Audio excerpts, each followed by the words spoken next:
Muy buenas a todos y bienvenidos a un nuevo episodio de The Hustle Podcast, en el que hablamos del plan de Indiana sin Haliburton y sin Miles Turner.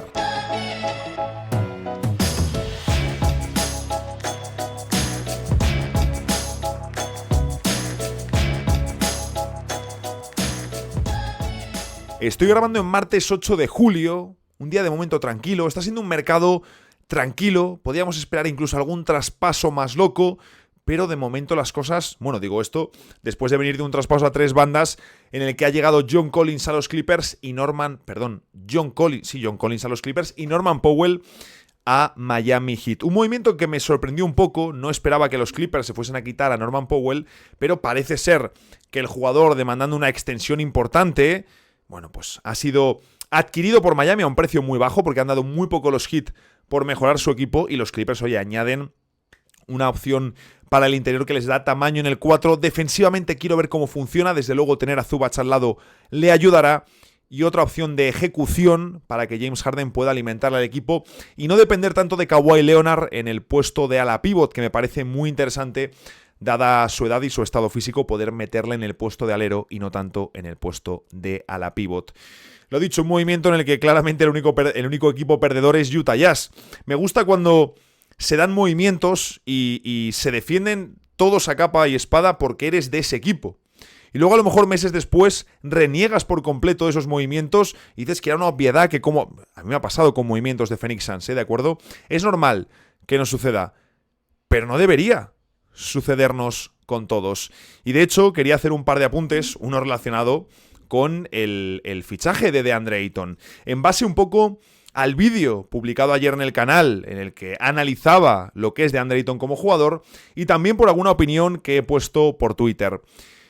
Sobre todo me sorprende cómo leo a tanto fan de los Lakers, no digo que todos, confiar tan ciegamente en Ayton, hablar de ese gran fichaje, e incluso he leído a varios despreciando a Dorian Finney-Smith.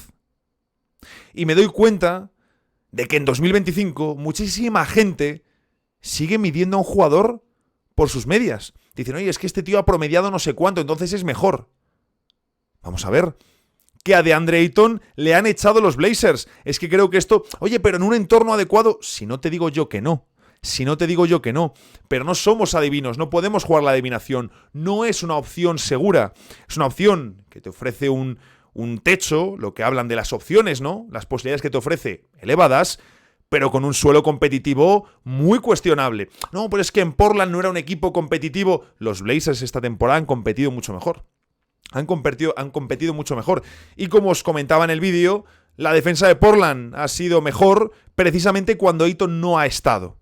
No ha estado. Evidentemente esto no significa que Ayton sea un desastre de jugador, pero, oye, entiendo la parte de la ilusión de querer confiar, pero es que hay gente que va completamente con la visión túnel, ¿no? Mi equipo ha hecho esto, yo confío en él, ha promediado 14-10, es un pedazo de fichaje, el mejor movimiento.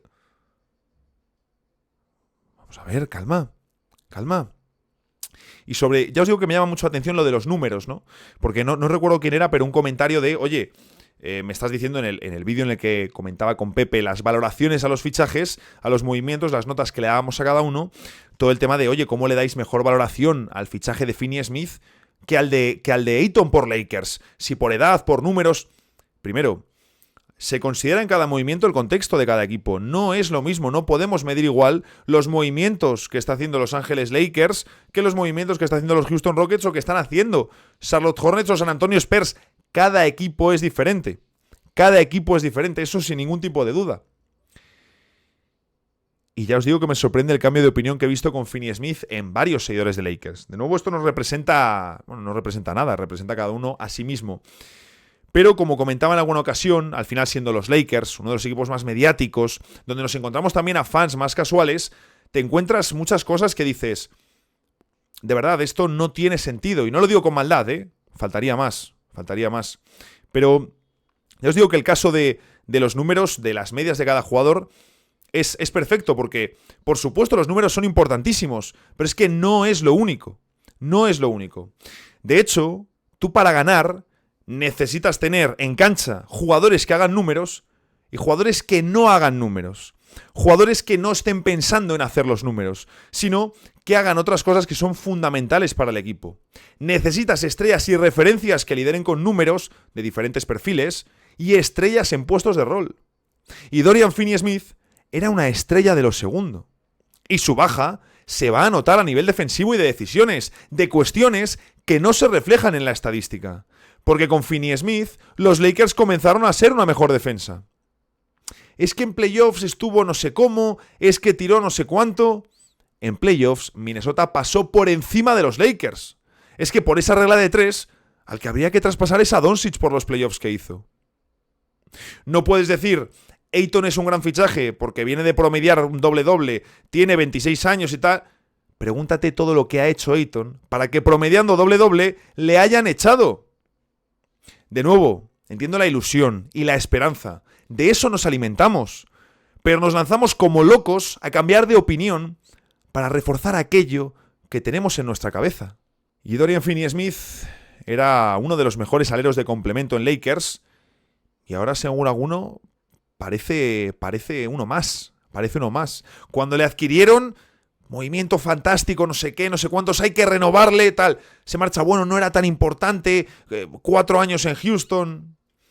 Y Ayton, si preguntamos a muchos aficionados de Lakers, habrá quienes les han visto más y menos. Habrá quien no le ha visto nada porque la amplia mayoría de fans en la NBA, no digo todos, no pretendo que ahora cada uno me pongáis, yo soy fan de Minnesota, pero veo... Por supuesto, hay muchos tipos de aficionados, pero la mayoría de seguidores en la NBA están centrados en un equipo, en un par de equipos, en un equipo y un jugador que les gusta mucho y les motiva para ver esos partidos. De vez en cuando, ver alguno de otro equipo, pero no has visto con regularidad a un equipo. Mucho menos a un jugador. Y Portland durante los primeros meses no fue el equipo más atractivo de ver. Y de verdad, me gustaría saber qué pensaban honestamente de Ayton hasta hace un par de meses. Y sobre los números sin contexto y análisis no sirven de nada, de absolutamente nada.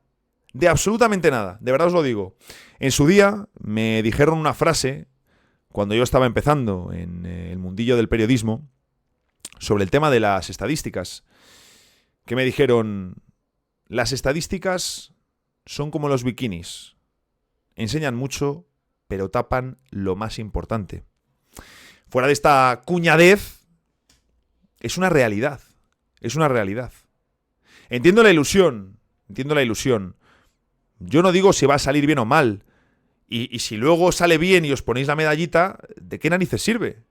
No habéis hecho vosotros el fichaje, sí es vuestro equipo. Pero si os gustan todos los movimientos de vuestro equipo, si decís que están muy bien todos los movimientos de vuestro equipo, no sirve de nada decir, no, es que Ayton ha funcionado, mirad cómo se ha callado la boca. Yo estoy haciendo un análisis del jugador porque Ayton es uno de los pivots a los que más he visto en la NBA. Pero, bueno, entiendo que es más sencillo quedarse en esos 8 millones, en los años que tiene, número 1 del draft, la presencia de Luka Doncic, pero luego es que decimos muchos tópicos que son falsos y no tienen por qué ser así. Las franquicias grandes gestionan mejor estos escenarios, no va a haber tanta tontería. Bueno, no tenemos ni puñetera idea. Muchas veces las franquicias grandes son las más dadas a la tontería, al show, a la parafernalia. Y también, sobre todo en el caso de Lakers, porque es el caso más exagerado, te pone una lupa encima. Y eso es uno de los temas que más interés me genera con Ayton. En fin, esto es la introducción, pero ya va tiempo sin hacer una introducción larga. Y hoy tenemos un tema larguito también. Voy a sudar, ¿eh? Ya sabéis que ahora los episodios del podcast los grabo con la luz natural y con la ventana abierta porque si no me da algo. También quería comentar brevemente, se ha convertido esto en una especie de sección de noticias, la renovación de Devin Booker con los Phoenix Suns. Lo ha contado Evan Sidery, vamos a confiar en su información, a ver un poco qué sucede. Entiendo que si lo ha sacado es porque lo da por hecho. Que Booker y los Suns han acordado una extensión de 2 años y 150 millones, ¿de acuerdo?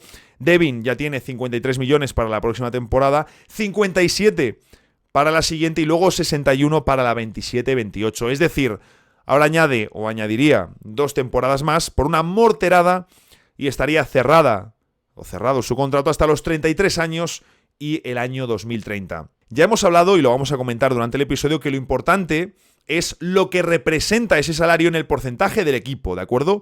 No en lo que él se está llevando. Porque, y esto lo muestra muy a las claras, El año actual de su contrato, mejor dicho, la 24-25 de Devin Booker, es el que más gana en cuanto a porcentaje. Pero es que si nos vamos al último de su actual contrato, de acuerdo, sin contar esos 2 de añadido que todavía no es oficial, vemos que ese último año de contrato de Booker, siendo el montante económico de mayor dinero, es el que menos representa sobre el espacio del equipo. Representa un 32%. Lo que cobra ahora está en un 35%.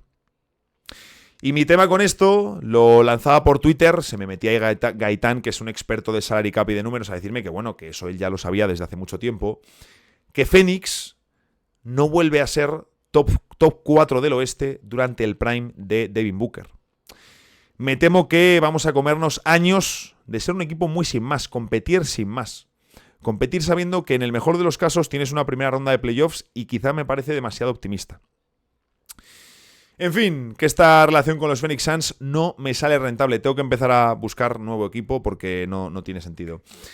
Y pasamos de un equipo poco interesante como los Suns a un equipo muy divertido, que nos ha dado muchas alegrías y que ha cambiado muchísimo, una barbaridad, su suerte en muy poco tiempo. Bienvenidos a The Hustle Podcast.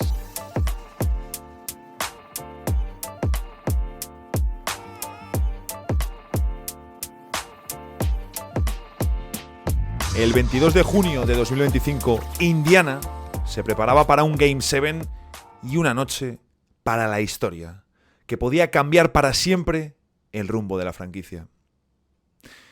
Saltamos apenas unas semanas al 8 de julio de 2025, día en el que Kevin Pritchard, general manager de los Pacers, confirma la trágica noticia que todos nos esperábamos, y es que Tyrese Haliburton no jugará ningún partido de la próxima temporada.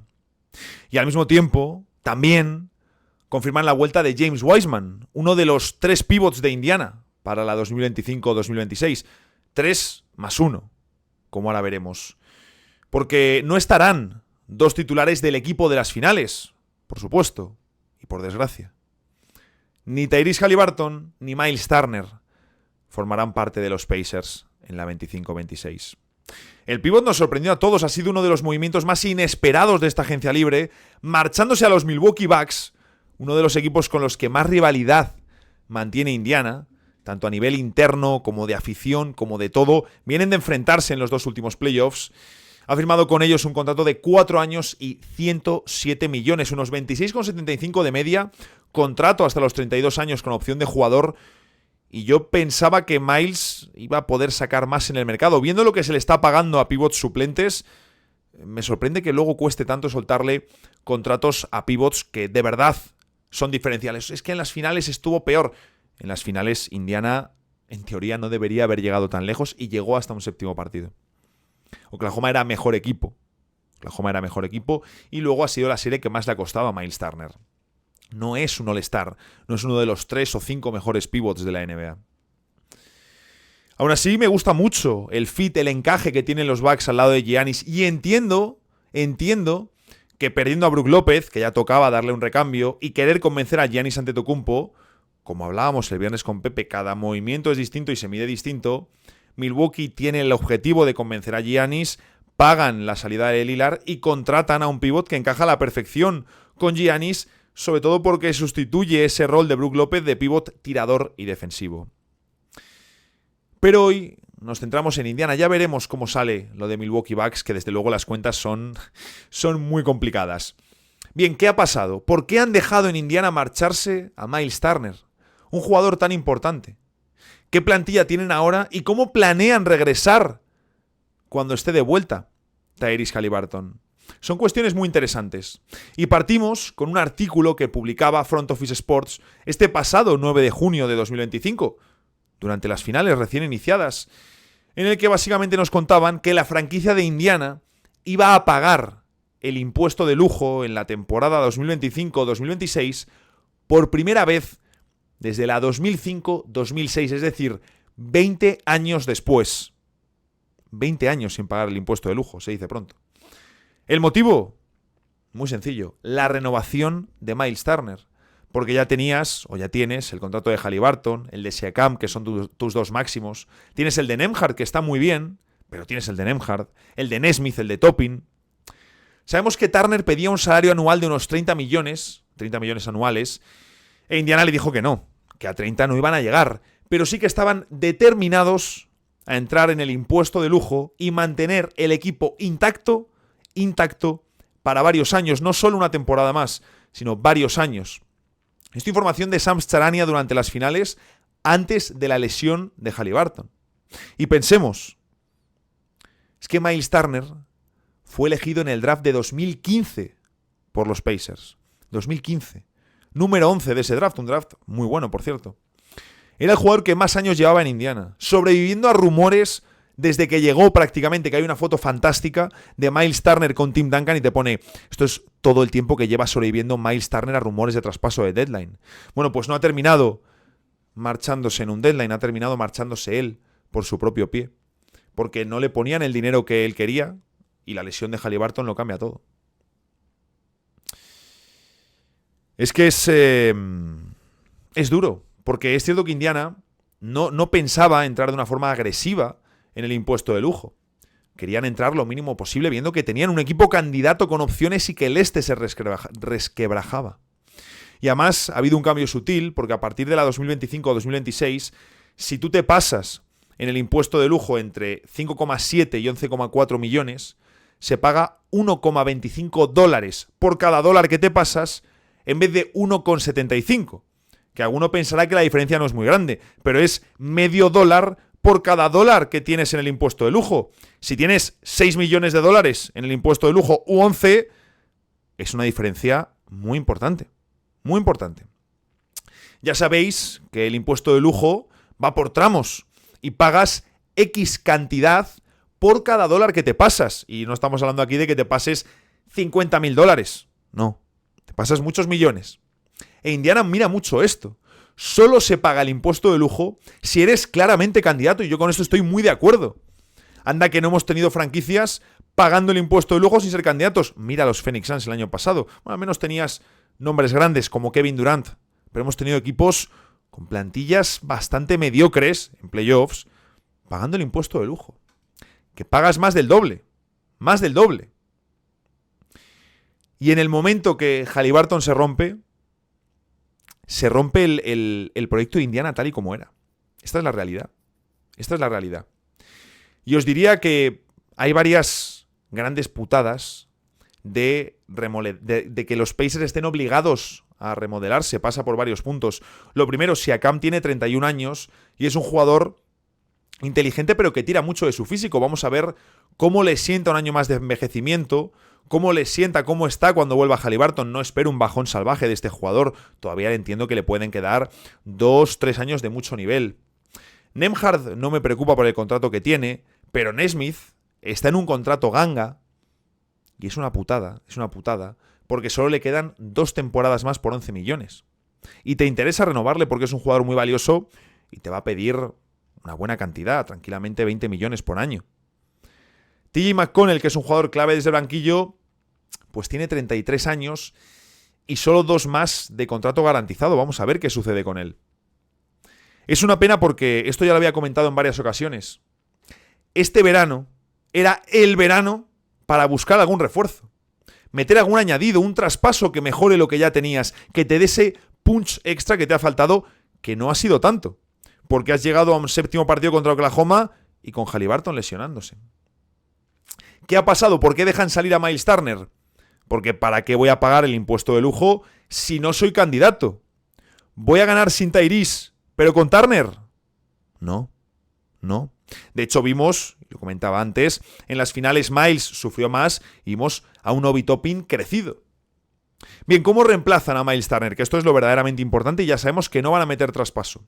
Le reemplazan con los 2 pivots lesionados de la pasada temporada, que por eso trajeron a Thomas Bryant, y con un fichaje, con un traspaso.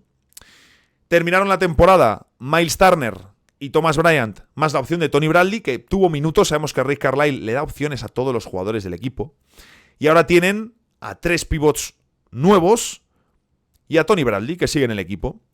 ¿Qué han hecho? Han renovado, además este ya está anunciado de forma oficial, han renovado a James Wiseman, que encaja muy bien como pívot de banquillo anotador y que, recordemos, se lesionó en su debut con Indiana tras unos minutos iniciales muy prometedores. El segundo pívot, que todavía no está renovado cuando grabo, pero que entiendo firmará la qualifying offer, porque es agente libre restringido, y además Indiana ya la ha puesto sobre la mesa, es Isaiah Jackson, un jugador que a mí me gusta mucho, que obviamente ninguna lesión, no es que una lesión te amargue más que la otra, pero yo esperaba esta temporada ver a una Isaiah Jackson que verdaderamente creciese en su rol, y por desgracia ha estado lesionado, tanto él como Wiseman, prácticamente todo el año. Ya os digo, no ha renovado, pero Indiana tiene 13 contratos ya firmados, 13 jugadores ya cerrados para la próxima temporada. Entiendo que no irán con 15, que siempre te interesa dejar ese hueco, ¿no? Ese 15º hueco abierto, y entiendo que Jackson firmará esta oferta. Y luego un tercer pívot, más Tony Bradley, por supuesto. Que este pívot es el traspaso que han hecho con Memphis Grizzlies por Jay Huff, a cambio de una segunda ronda y de un derecho de intercambio de una segunda ronda. Memphis lo hace sobre todo por parte salarial, es pívot de banquillo, es reemplazable, es sustituible, tienes ya a Santi Aldama, a Zach Edey, a Jaren Jackson Jr., y luego el caso de dar salida a Jay Huff, recibir esa segunda ronda y ese derecho de intercambio, porque luego firmas a Jock Landale, y por estilo de juego es un jugador que a mí me pega en estos Grizzlies. Debo decir que aún así la opción de Huff me gusta mucho, voy mucho a por él en el 2K, y no descarto que le metan de 5 inicial si Jackson no llega sano al inicio de temporada. O si llega sano pero no está en el ritmo ideal. Jay Huff cumple 27 años en agosto. Nunca ha jugado mucho en la NBA. De hecho, esta última temporada ha sido la de su mayor protagonismo. Y hablamos de un perfil de 5 abierto y con buenas nociones defensivas. Voy a destacar sus números, que bueno, los números no lo son todo. Completamente de acuerdo. Y en el caso de Huff creo que es un buen ejemplo. Pero sí que ha producido muy bien este año por minuto. Fijaros, son 7 puntos, 2 rebotes, un tapón y un 40,5% en triples en 11,7 minutos de juego. Me gusta porque es un perfil que, fuera de opciones caras, Jay Huff es un perfil muy interesante porque comparte habilidades con Miles Turner. Hay un par de datos muy buenos. El primero, solo hay 3 pivots en la 2024-2025 con al menos un 40% de acierto en triples y 200 triples intentados. Esos 3 triples son Karl Anthony Towns, Kristaps Porzingis y Jay Huff. Pero es que además también bajaba, refiriéndome a Jay Huff, el acierto de los rivales un 4,2% este pasado curso, que es el tercer mejor dato de la plantilla de Memphis, solo por detrás de Marcus Smart y de Jaren Jackson Jr., que estaban en un 7 y en un 6% aproximadamente.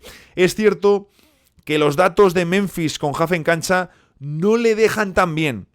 En defensa estaba alrededor del percentil 60, en ataque el rendimiento del equipo más abajo.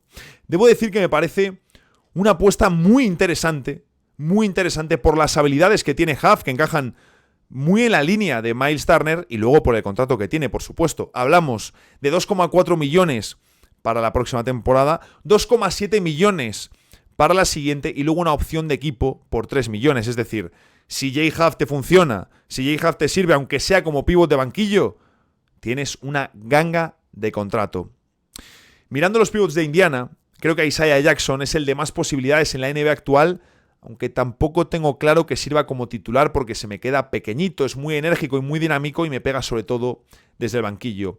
Huff creo que es el que mejor puede encajar en el molde de titular, pero es que se te va a quedar corto, ese es el problema. Lógicamente se te va a quedar corto, pero es una apuesta barata y productiva. El que más reemplaza directamente las habilidades de Turner, pero que está sin probar y que no está demostrado que pueda funcionar con tanto peso. Y luego Wiseman como alternativa de talento en el banquillo, que no me desagrada para nada, porque a Indiana le gustan los jugadores que te cambian el partido desde el banco. Sí que tengo muy claro que el titular, como os decía, tiene que ser o Jay Huff o Isaiah Jackson. Hay 3 opciones, más la continuidad de Tony Bradley. Este proyecto de Indiana no tiene espacio salarial, pero sí va a tener margen para moverse el próximo verano. Aún así, deben tomar decisiones durante la próxima temporada. Y hay varias que son clave. Por ejemplo, y aquí hablábamos antes, ¿no?, de que lo importante no es cuánto cobra el jugador, que el salario suele ir subiendo temporada a temporada, sino lo que representa ese salario sobre el porcentaje total del equipo. Pues bien, en el caso de Indiana sucede como en todas las plantillas, vaya, aunque para la 2026-2027 sube el salario que percibe Siakam, Haliburton, Nembhard y todos cobran menos porcentaje sobre el espacio del equipo, al ir aumentando más el espacio total, el espacio salarial de las franquicias. Yo entiendo que Indiana va a ir la próxima temporada con Nembhard como uno titular, con Mathurin como escolta titular para reemplazar esas dosis de talento que pierdes sin Haliburton, aunque sean perfiles distintos. Después de Nembhard, de Mathurin, mantenemos a Nesmith, mantenemos a Siakam y, como os decía, o Jay Huff o Jackson en función de la salud y de al que vean mejor en pretemporada. O del rival que tengas delante, que también puede ser. Y en el banquillo, obviamente McConnell y Obi Toppin seguirán siendo las referencias, pero hay novedades. El rol de Ben Shephard como segundo escolta va a crecer con Mathurin de titular. Y creo que Ben Shephard puede ser una de las novedades muy positivas de este equipo. Luego también Johnny Furphy, que es el pick 35 del draft 2024, y Jarras Walker, que es muy claro, año de consolidación o traspaso. Y es que Indiana tiene que dar rienda a los jóvenes, tiene que confiar en Mathurin en el quinteto porque no hay más talento y no hay forma de obtenerlo, te salga como te salga, y luego tienes que ver qué sucede con Ben Shephard, con Johnny Furphy, con Jarras Walker. Con Shephard y con Furphy tienes menos prisa. Con Walker y con Mathurin va a haber que ir tomando decisiones. No las puedes tomar ahora mismo porque no sabes cómo van a funcionar. La realidad es, lo hemos hablado también en varias ocasiones, que el nuevo CBA te hace ser mucho más o poner mucho más el foco en cómo trabajas en el día a día, en el desarrollo de los jóvenes, que un pick 35 lo gastes bien y que no esté un par de años después en otra franquicia porque le has metido en un traspaso, salvo que tenga sentido. Necesitas, y necesitan los Pacers, reemplazo interno, crecimiento de los jóvenes y opciones baratas y de la casa. Esa es la realidad porque no son candidatos el año que viene, es un año de transición competitiva. Así que el segundo quinteto podría ser McConnell, Shephard, Furphy o Jarras Walker en el 3, Toppin en el 4 y Wiseman en el 5. Pero también tienes al otro pívot que no sea titular, Jackson o Huff, y Tony Bradley, más Jarras Walker o Furphy, el alero que no juegue. ¿Pierdes potencia? Hombre, sin ninguna duda, incluso funcionando Jay Huff, que creo que puede ser una sorpresa interesante. Lógicamente, el día que juegue contra Jokic le puedes pedir lo que le puedes pedir. Pero creo que Jay Huff puede ser una sorpresa interesante, pero obviamente un jugador de 27 años que nunca ha sido titular no te va a ofrecer las mismas garantías. Como os digo, aunque no vayamos a considerar a Indiana candidato, aunque no vayamos a considerar a Indiana para las finales de conferencia de la NBA, es un año en el que deben estar acertados. Y muy probablemente necesiten algún traspaso, no tanto para competir este año, sino para remodelarse para la siguiente temporada. Veremos si confían o no en Mathurin. El tema fuera de Mathurin, fuera de Jarras Walker, que va a haber que tomar decisiones con eso, sobre todo porque Mathurin también termina contrato, entra en su último año de contrato, va a querer hacer números, va a querer explotar, va a querer brillar. E Indiana le va a querer no pagar a ser posible. Veremos qué sucede con él, pero es candidato a salir traspasado, o a un sing and trade cuando termine la temporada. Pero lo que va a seguir ahí es el tema del pivot. Porque sí, ahora tú tienes un casting de una temporada entera con estos 4 nombres que hemos comentado, ¿no? Con Jackson, con Wiseman, que yo creo que ellos saben que como suplente puede funcionar, pero como titular no, con Jay Huff y con Tony Bradley. Pero es que la pregunta precisamente es esa. ¿Servirá alguno de ellos como titular de un candidato? ¿Servirá alguno de ellos como titular cuando vuelva Haliburton?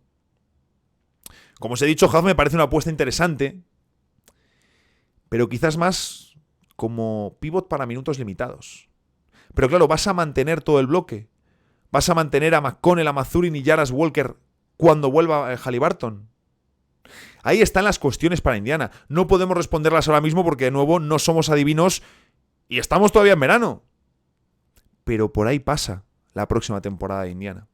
El plan de la 25-26 pasa por ir midiendo lo que tienen, por ver cómo funciona y decidir si se quedan o si se marchan determinados jugadores. Fijaros qué rápido cambian las cosas y más en la NBA actual con este CBA tan asfixiante, que una lesión o una mala decisión pueden obligar a cambios tan profundos. ¿Volverán estos Pacers a estar arriba? Ojalá, eso esperamos. Tienen el estilo, tienen el entrenador, tienen la profundidad, tienen la pasión y tienen el cariño de la gente. Pero deben recuperar a su estrella y deben encontrar un nuevo pívot titular. Y quizás así ni siquiera estarían en el punto en el que les dejamos antes de ese fatídico séptimo partido. Fatídico para el señor de Indiana, por supuesto. Si Haliburton regresa bien y encuentran un pívot que tenga el nivel de titular, es que lo mismo no son tan buenos. Lo mismo no son tan buenos como antes de que cayese Haliburton. Como cuando todavía tenían a Miles Turner. Yo creo que el año que viene, esto es pedrada todavía porque queda mucho, pero yo creo que se meterán como equipo de acceso directo a los playoffs de la conferencia este, uno de esos 6 primeros huecos. Es más, yo creo que van a ir motivados con la lesión de Haliburton, con la marcha de Turner a Milwaukee, que odian a Milwaukee Bucks. Van a ir muy motivados. Yo tengo muchas ganas de ver a los próximos Pacers y de ver ese plan, esa estrategia. Porque la próxima temporada es fundamental para que Haliburton vuelva a ser candidato con ellos. Hasta aquí llega el episodio de hoy. Como siempre, a disfrutar de la semana y nos vemos en el próximo episodio de The Hustle Podcast.